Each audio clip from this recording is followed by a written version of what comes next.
Hey bestie, welcome to the Spoiled Girly Support Group podcast where we talk about how to get that bag while also securing your own bag. I'm your host Elle, and let's get into it. On today's episode, we are talking about the crime of being cheated on. And the worst part about this crime is if it happens to you, you are convicted of the crime of being cheated on. Whenever there's discourse or scandals on cheating and it is the woman who was cheated on, there's victim blaming vibes, and I am so not about it. And it makes me wonder, why is it such a crime to be cheated on? It's always she should have known better and not he should have known better not to cheat. Okay, and obviously both men and women cheat, but this is the Spoiled Girly Support Group. We're only going to discuss Spoiled Girly Support Group topics, which is when, unfortunately, some of the Spoiled Girlies do get cheated on, or we find out that one of our friends get cheated on, and the vibe is support group, okay? So, yeah, for the no-no Nellies who say that, well, women cheat too, I'm like, okay, but that's not the topic for today, okay? Annoying. Sit in front of the class, okay? Anyway, today we are exploring the narratives, the discourse on the topic of cheating and being cheated on, and how certain thought patterns on an individual level have created this societal narrative that whenever a woman is cheated on, it is somehow her fault. And the worst part about this is a lot of women actually believe that false notion that when you are cheated on, it is your fault. And you being cheated on is a reflection of your worth as a person, as a partner, as a woman. And today we are going to debunk all of those myths. There's a bunch of myths that we are debunking today, so stay tuned. And also I want to cover all our bases, okay? Whenever we talk about cheating, we are talking about partners who have decided and agreed that they will both be monogamous. Obviously, if you both consent to not being monogamous in this relationship, obviously it doesn't apply to those relationships, okay? Cheating, by definition, is someone who breaks the rules, the covenant, the agreed upon terms, okay? So if you have both agreed that you are both going to be monogamous and then someone acts non-monogamous, that's cheating. I really don't get the concept of cheating, because if you no longer like the person that you're in a monogamous relationship with, why not just leave? It's okay. If you don't want to be with this person anymore, leave. Set them free.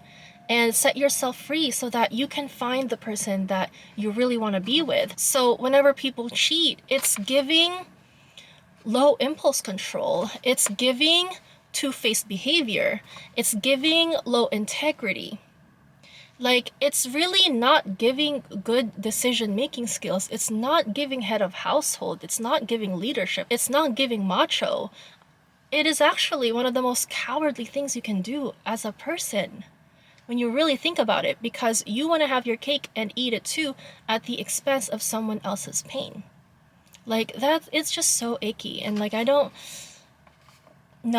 just don't get it. If you don't want to be with this person anymore, then don't be with them. Set them free. Anyway, we have a lot to cover, but before we get into it, I need you to hit the like, subscribe, and the notification bell so you never miss a Spoiled Girly episode. With that being said, let's get into it. This episode is sponsored by I Love Isla. Today I'm wearing the Financier, and it's just this beautiful French tip, and I love it so much. I love it so much. And what I like about these nails is that they look like salon quality nails without the salon visit. These look like I just got them done at the salon. Look at that. As someone who used to get her nails done religiously at the salon, I am so picky with my nails. If I am to wear press-ons, they have to be the most comfortable. They cannot look like press-ons, and they have to look good. And these nails from I Love Isla just fit all those criteria. So if you want to check us out, go to iloveilashop.com and use code SPRING10 to get 10% off your order. That's iloveilashop.com and use code SPRING10 to get 10% off your order.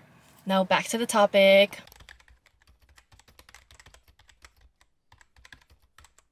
In the narrative architecture of our culture, women who are cheated on rarely get to be innocent. Instead, they are cast in one of two tragic roles: the pitiful fool or the complicit failure. Literature, film, social media scandals, and real-life gossip columns recycle these tropes relentlessly. We see it in F. Scott Fitzgerald's The Great Gatsby, where Daisy is shallow and self-serving, while Tom's infidelities are simply part of the wealthy man's mythos. This notion that rich men by default cheat and that they are actually more likely to cheat, it is this notion that the Struggle Love Bus Club likes to tout as the reason why they would rather be with someone that they have to struggle with, that they have to build up, that they have to financially support, grown men that they have to financially support. This is the reason why they say that they would rather be with a man that they have to struggle with than be with a man who can afford to, number one, provide for themselves and also for their partner, their female partner. And that's simply not true, okay? Poor men cheat, rich men cheat, average men cheat, they all cheat. Cheaters do not discriminate. They come in all shapes, sizes, colors, socioeconomic statuses, they all cheat. Okay, cheaters can be found in all of these demographics. And if you do listen to the Struggle Love Bus Club supporters, you date someone or marry someone who you have to financially support, who drains you of all your time, energy, and most especially resources, you really live by the Struggle Love Bus lifestyle. And then the man ends up cheating on you. And I feel like that's doubly painful because you already lowered your standards for this person, thinking that they are less likely to cheat, and then they still end up doing so. And same thing with like appearance. People say that better looking men, better looking women, they are more likely to cheat because they have way more options. So people, even though they're not attracted to someone physically, they would date that person thinking that they are less likely to cheat, but then they end up cheating on you anyway. So it's like doubly painful because you already lowered your standards for this person and then they still end up hurting you. You know? So don't ever lower your standards, set them where you want to set them, and just date accordingly, because if or when they end up hurting you, it doesn't hurt double. Across the spectrum, no one is safe. So if the narrative is that successful men, wealthy men, rich men, provider men are more likely to cheat because they can do so, they have the ability, and a lot of women are after them, the narrative for less successful men, men who are financially supported by their female partners, when they cheat, it's because they were feeling emasculated and they needed to feel like a man with somebody else, someone who is not financially providing for them. So they are using their female partner's money to provide for another woman. See, doubly painful. So both sides of the spectrum, and also average men, 50-50 men, men that you split bills with, they also end up cheating. There are also cheaters in that demographic. So it's the same thing. And like, what is the lesson here? The lesson here is that no one is safe. You cannot strategize your way out of being in a relationship with someone who cheats on you for the sole reason that you cannot control another person's actions. You can only control how you react or not react to that person's actions. If they want to be a good partner to you, that's on them. And that is not a reflection of your worth as a human, as a woman, as a partner. If you are really doing your best to be the best partner that you can be, and they cannot perceive that and they cannot reciprocate that, and they still actively are in a relationship with you, that's on them if they step out of the relationship and break your trust and break the covenant that you created with them. Like, that's on them, that's not on you, okay? And the next myth is that if you get cheated on, it's because you were not enough. Even in private life, the betrayed often bear the burden of explanation. What was she not giving him? Was she too focused on work? Not interested in adult relations enough? Too emotional? Not emotional enough? And there's this insidious belief that a woman's ability to keep a man loyal is a measure of her worth. Infidelity then becomes not just a betrayal of love, it becomes a referendum on her desirability, her competence, her enoughness. But that's simply not true. If by all objective measures you have put in the time, the effort, the love that you could put into this relationship, and the other person cannot reciprocate that, like, that's on them. Their inability to reciprocate that, and while still being in a relationship with you, not leaving you when they already realize that they didn't even like you like that, that is a reflection of them and their character, not yours. And honestly, it's just selfish. When you pretend to like someone and stay in a relationship with them when you don't really like them anymore, that is so selfish. Not only to the other person, but also to yourself, because you're not giving yourself the opportunity to find a better partner. They're also not giving their partner the opportunity to find a better suited partner. Do you get what I mean? Like, people who stay in relationships with people that they don't like, why? Okay, why? It's so selfish. And like I said, it's completely fine if the other person doesn't like you like that anymore. That's totally fine. But can they at least be honest with you and set you free?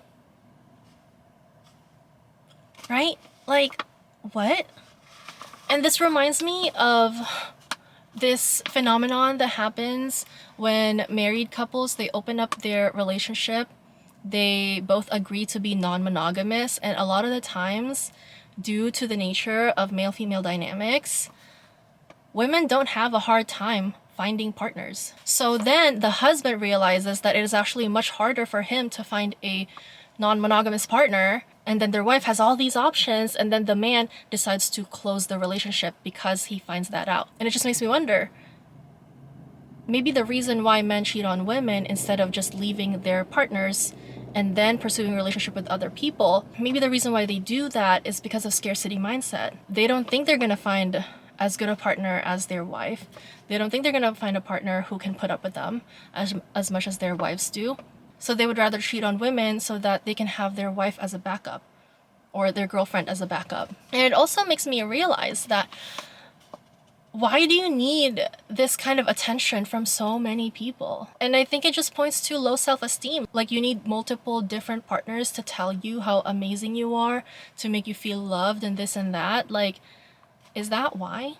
So yeah, like, why am I trying to like get into the mind of a cheater? I don't know.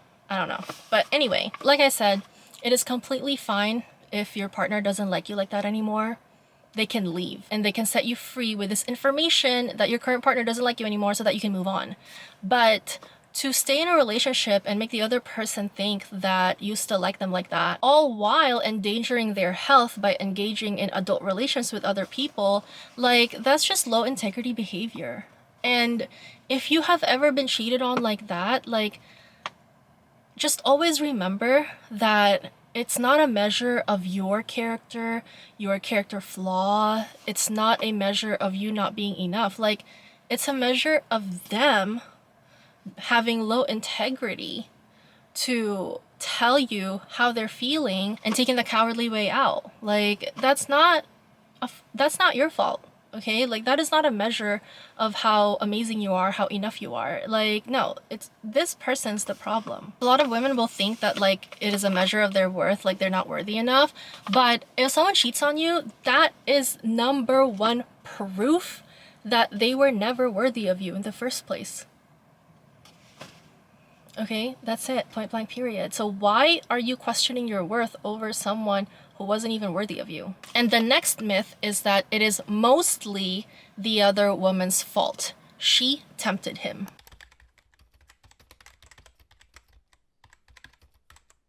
I know I'm gonna get in trouble for this section because a lot of people, the no-no-ones Nellies, will misinterpret it and say that like I'm defending the side chick behavior. We've already done a video on that. Obviously, we don't condone side chickism. But with that being said, I think it's helpful to point out that whenever there's these cheating scenarios between a man and a woman and the man cheats, a lot of the women's anger is directed towards the affair partner, the other woman, as if it was the other woman who broke their covenant of marriage, their covenant of boyfriend-girlfriend relationship. Like, this woman did not make any promises to you. It is this man who did. And she did not tempt him, okay? She did not tempt him. He sought out temptation and found her. And like I said, we are not defending side chickism here, okay? But I wanted to point out how a lot of the times when you have been cheated on, the anger is misdirected towards the other woman when it should be 90% focused on the man. And I think this phenomenon of focusing on the other woman as the main villain in these cheating scenarios is a feature of patriarchy and the internalized misogyny that we all still unfortunately harbor within ourselves. It's easier and safer to hate other women than to hold men accountable, especially male partners accountable. Because whenever there's this cheating behavior happening and the focus is on the other woman, like the other woman is evil, like she is a homewrecker and blah, blah, blah. The reason why the other woman is demonized is because the women, like the original partners, the wives, the girlfriends, they're still holding out hope that this man returns to their family unit. So they would rather be mad at the other woman and blame her for everything than to look at the man next to them and see that, like, it's you. You're the problem here. And if someone is a serial cheater, like there's multiple other women, you have to look at the common denominator, okay? It's this man that's the problem. And also a lot of the times, the other women don't even know that they're the other woman. You know, so like there really is no point. Like a lot of women, against their will, without their knowledge, have participated in side chickism because the man lied to them. So it's really so unhelpful to dump all of the anger and animosity towards the other woman. Like, she's not the one who made a promise to you to be loyal to you, to take care of you, to take care of your feelings, to never hurt you. Like, she didn't make promises to you like that. He did. He's the one who broke a promise to you. Okay? And for the third time, we're not defending side-chickism, but can we direct all of the accountability to the person who broke their promise to you? Period. So I don't know why this week's theme is cheating. I was watching this movie called Etiquette for Mistresses, and it's a Filipino movie. It's on YouTube. They opened the movie with like a clip of two grown women. They're like late 30s, early 40s, and they're just like having a cat fight, like hands in each other's hair. They're on the floor. They're like, you know, they're really getting at each other. And the woman who was losing is the mistress, and it's the wife who's like really the main antagonist. And in my head, I'm like, girl, get up. Like, what are you doing? Like having a very public brawl. It's like World Star, you know, just like grown women fighting each other. And I'm like, girl, get up. What? Brawling with another woman over a man. And there were a bunch of those clips like throughout the movie as well. And it's just very common. Like the wife mostly antagonizing the mistress when she finds her in public or something. And she like beats up the mistress. And I'm like, why? Why? It is this scenario that really reminds me that we still live in a society where it is so much easier and safer and comes with so much less consequences to hate and hurt other women than it is to hold the person who made you all these promises legally and before God. When that person breaks those promises to you, like it's harder to hold that person accountable versus the other woman. Like, I just don't understand. And I'm like, girl, get up, okay? You have both been played. Like, the mistress is also being played, the wife's being played. It's the husband who has orchestrated all of this. And it just reminds me of triangulation, where a person would pit two people against each other for the approval of the main person. And the whole time that you are hating on the other woman and you're feeling bad about yourself, you're questioning your worth, your beauty, your attractiveness, your everything, like you're questioning your whole identity. All of that is feeding into the ego of this person who orchestrated all of that.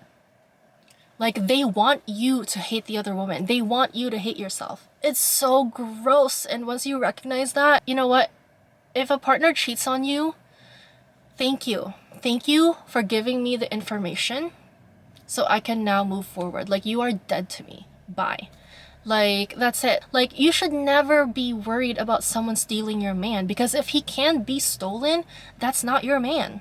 Okay? She can have him. Bye. And I also wanted to get into this topic of women who are cheated on for the very first time. It comes with a certain kind of ego death, when you think about it. And that's why it is so painful for women to be cheated on, because it does make them question their identity, their worth. Because for the longest time, we have placed our identities on being a good girlfriend, a good wife, a good daughter, a good sister. So when those people that we attach those identities to break the role of that identity, when you think to yourself, I'm a good girlfriend, but then when your boyfriend doesn't act like a good boyfriend, it makes you wonder, like, am I not a good girlfriend then? Like, do I deserve this? And it's basically your whole world comes crashing down, and also your perception of yourself comes crashing down, and you have to rebuild it from the ground up. And that's the ego death.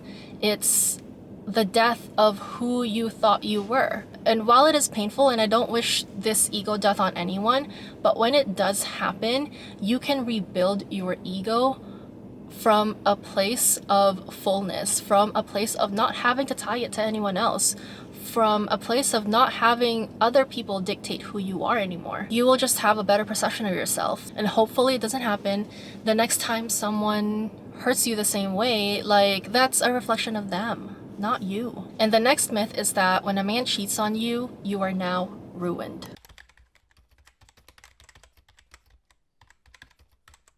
This narrative that a woman is ruined after being cheated on, after having adult relations with a man, after carrying a man's child, and him leaving her shortly after, a baby mama, this notion that women are quote-unquote ruined after all of this is rooted in something older than gossip magazines or TikTok discourse.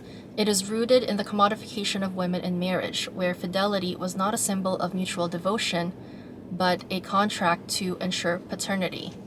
And side note, if a woman is quote-unquote ruined after being with a man, she is now quote-unquote unclean, impure after being touched by a man, the logical conclusion is, it is the man that is the source of the impurity, the filth, the dirt, the depravity. And as someone who refuses to abide by that logic, it is very interesting to me that in calling women impure for partaking in activities with men, they are insisting on the inherent impurity of men.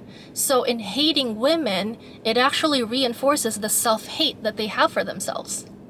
Like, isn't that very interesting? And it just brings us back to what we always say. When people say XYZ bad things about you, it is a projection of how they feel about themselves. They feel impure, they feel dirty, they feel gross. And that's why any woman who comes in contact with their kind is also now impure, dirty, and gross. But that's false logic. That is not true that women are impure, filthy, and gross. It is only true if you do believe that men are also impure, dirty, and gross. So, annoying. Anyway, for centuries after the rise of patriarchy, a woman's sexuality was not seen as her own, but as an extension of her father's honor or her husband's property, something to be protected, preserved, and above all, controlled. Infidelity, then, was never just about emotional betrayal. It was a gendered issue of power and property. And we see these dynamics play out today, specifically in single mother discourse, baby mama discourse, and women who leave their partners while having small children. There's always this narrative that they are now ruined women. Single pregnant women especially, they get the most allegations of being ruined. Non-virgin women are also quote-unquote ruined. And like I said, this stems from this patriarchal notion that a man owns a woman's body, and a woman who cannot prove paternity by virtue of virginity, they are worth space less. They are worth less financially. And as our societies have evolved, our legal systems have evolved, our financial systems have evolved, this being worth less financially has evolved to become worth less as a person, and also worthless. Period. Single, one word. And we're still grappling with this problematic notion to this day. Even when women are no longer traded and bartered for like cattle, we still see unclaimed women as worth less or worthless or ruined. But that's simply not true. In our age of financial mobility for women, women can now have jobs, women can now support themselves, and also we live in an age where DNA testing is so accessible. There is no longer a need for the anxiety regarding paternity and having virginity as the proof of paternity. We're just not living in those times anymore. So yeah, this notion that women are now ruined after being cheated on and leaving a partner for whatever reason, you are not ruined, especially in this day and age. And another myth I wanted to debunk is that the men who don't cheat, they deserve applause.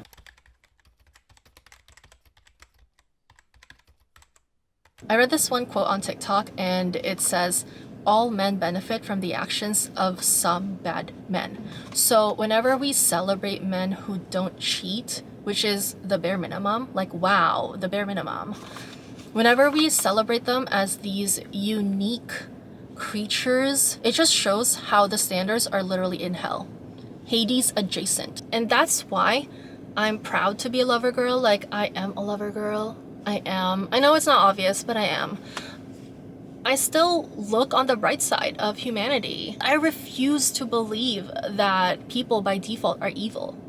Some people are evil, like for sure. But if you have ever spent any time with children, you could see that, some children, you could see that like they're just not evil. They are blank canvases waiting to be molded into what society wants them to be. If we are creating a population of people who have low integrity, who have low impulse control, they are a product of the system that we live under.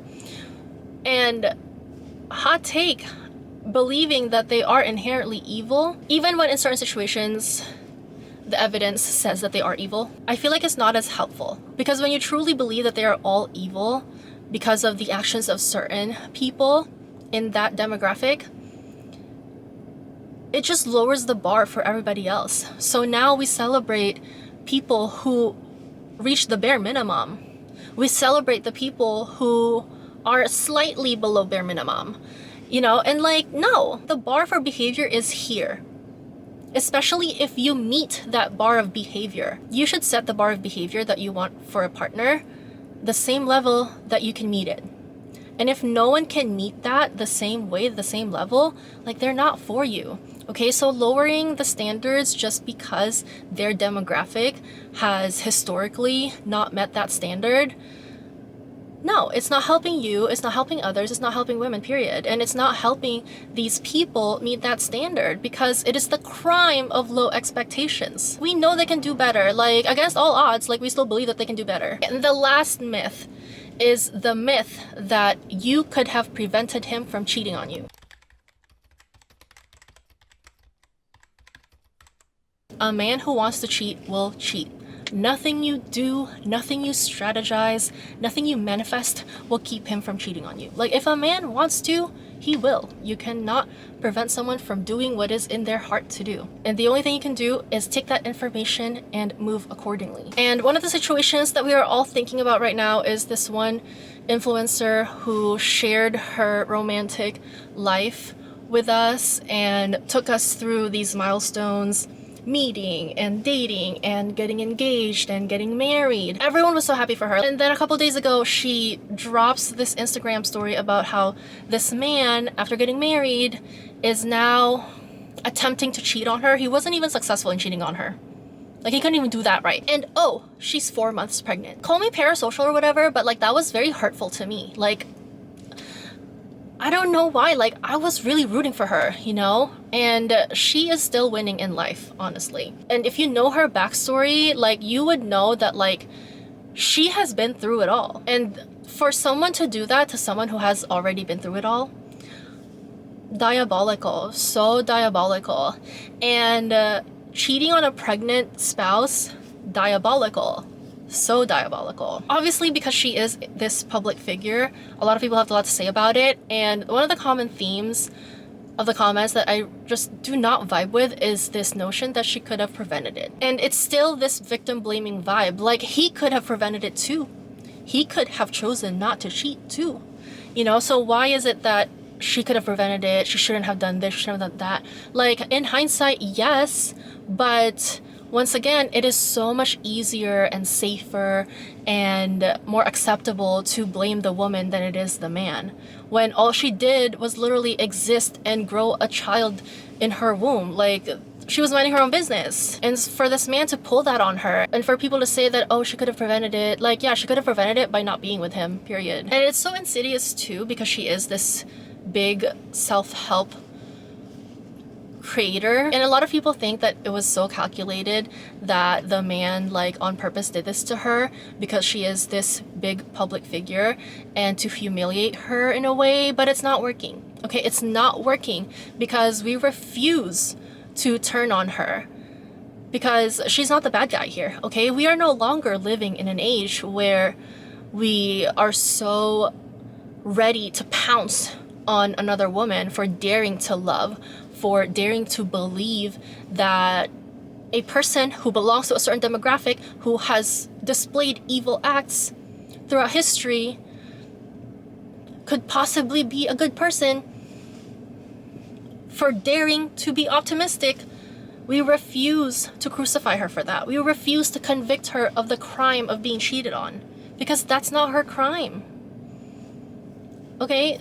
No. So this myth that a woman could have prevented being cheated on, she could have prevented being cheated on by not dating, period. That's the only way to prevent yourself from being cheated on. And that's because you cannot ever control another person. Like, their behavior, them stepping out of your covenant, them stepping out of your agreement, that's on them. That's not on you.